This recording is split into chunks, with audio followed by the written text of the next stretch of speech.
The Midnight Ride of Paul Revere by Henry Wadsworth Longfellow, graved and painted by Christopher Byng. Listen, my children, and you shall hear of the midnight ride of Paul Revere. On the 18th of April in 75, hardly a man is now alive who remembers that famous day and year. He said to his friend, if the British march by land or sea from the town tonight, hang a lantern aloft in the belfry arch of the north church tower as a signal light. One if by land, and two if by sea, and I on the opposite shore will be, ready to ride and spread the alarm through every Middlesex village and farm, for the country folks to be up and to arm. Then he said, good night, and with muffled oar silently rowed to the Charleston shore, just as the moon rose over the bay, where swinging wide at her mooring lay the summerest British man of war, a phantom ship with each mast and spar across the moon like a prison bar, and a huge black hulk that was magnified by its own reflection in the tide. Meanwhile, his friend, through alley and street, wanders and watches with eager ears, till the silence around him he hears the muster of men at the barrack door, the sound of arms and the tramp of feet, and the measured tread of the grenadiers, marching down to their boats on the shore. Then he climbed the tower of the Old North Church by the wooden stairs with stealthy tread to the belfry chamber overhead, and startled the pigeons from their perch on the somber rafters that round him made masses and moving shapes of shade, by the trembling ladder steep and tall to the highest window in the wall, where he paused to listen and look down a moment of the roofs of the town, in the moonlight flowing over all.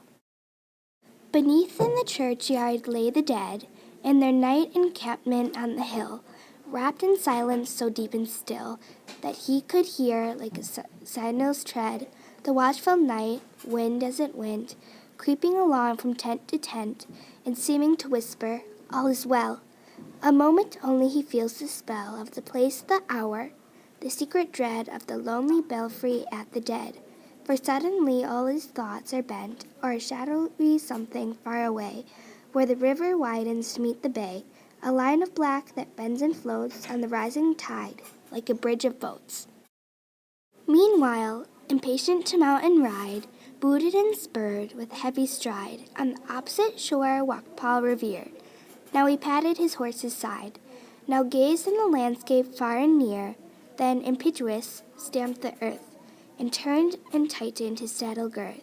But mostly he watched with eager search the belfry tower of Old North Church, as it rose above the graves on the hill, lonely and spectral, and somber and still. And lo, as he looks on the belfry's height, a glimmer, then a gleam of light. He springs to the saddle, the bridle he turns, but lingers and gazes, till full in his sight a second lamp in the belfry burns. A hurry of hoofs in a village street, a shape in the moonlight, a bulk in the dark, and beneath from the pebbles, in passing, a spark, struck out by a steed flying fearless and fleet. That was all, and yet, through the gloom and the light, the fate of a nation was riding that night, and the spark struck out by that steed in his flight kindled the land into flame with his heat.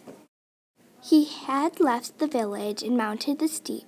and beneath him, tranquil and broad and deep, is the mystic meeting the ocean tides, and under the alders that skirts its edge, now soft on the sand, now loud on the ledge, is heard the tramp of his steed as he rides. It was 12 by the village clock when he crossed the bridge into Medford town.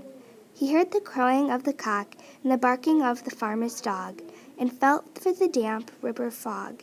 that rises after the sun goes down. It was 1 by the village clock when he galloped into Lexington. He saw the gilt weathercock swim in the moonlight as he passed, and the meeting house's windows, blank and bare, gaze at him with a special glare, as if they already stood aghast at the bloody work they would look upon. It was 2 by the village clock when he came to the bridge in Concord town. He heard the belting of the flock and the twitter of birds among the trees, and felt the breath of the morning breeze blowing over the meadows brown. And one was safe asleep in his bed, who at the bridge would first to fall, who that day would be lying dead, pierced by a British musket ball. You know the rest in the books you have read, how the British regulars fired and fled, how the farmers gave them ball for ball, from behind each fence and farmyard wall, chasing the redcoats in the lane, then crossing the fields to emerge again, under the trees in the turn of road, and only pausing to fire and load. So through the night rode Paul Revere, and so through the night with his cry of alarm to every Middlesex village and farm, a cry of defiance and not of fear, a voice in the darkness, a knock at the door, and a word that shall echo forevermore. For born on the night wind of the past, through all our history to the last, in the hour of darkness and pearl need, the people were wakened and listened to hear the hurrying hoofs and beats of that steed, and this midnight message of Paul Revere.